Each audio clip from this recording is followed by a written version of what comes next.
Breaking news on Capitol Hill tonight. We'll be going to bed yet again without a working U.S. House of Representatives. A speaker has not been elected. A speaker has not been elected. A speaker has not been elected. No, that was not a mistake. It happened 3 times today. You heard it right there. Less than 3 hours ago, the House adjourned for a second night without a speaker.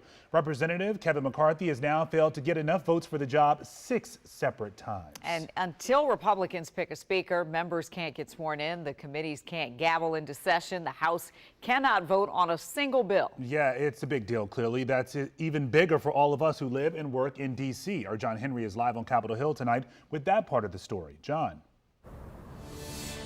Hey guys, we're going on about 48 hours now of indecision on this issue, one that Republican lawmakers had about a month and a half to figure out beforehand. Basically, at this point, D.C. residents and lawmakers are being left in limbo.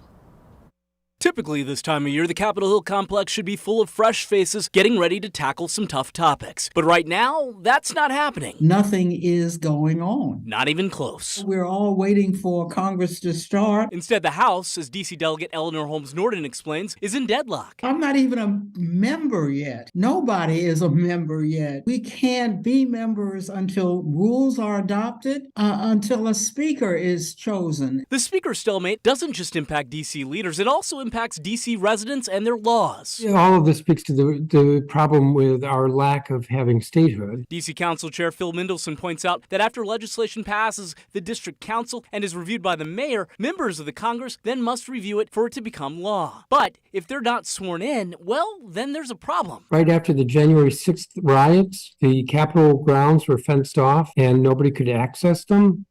Well, we couldn't deliver our bills for congressional review. Fortunately, that time, D.C. officials made arrangements with congressional staffers to meet them outside Capitol grounds to deliver those bills. In this case, potentially disrupts the normal course of business where we can legislate, but we can't have our laws become effective. For now, Norton says she's going about her daily duties as best she can. She's still writing up legislation and following up on constituent issues. You know, I've been making calls.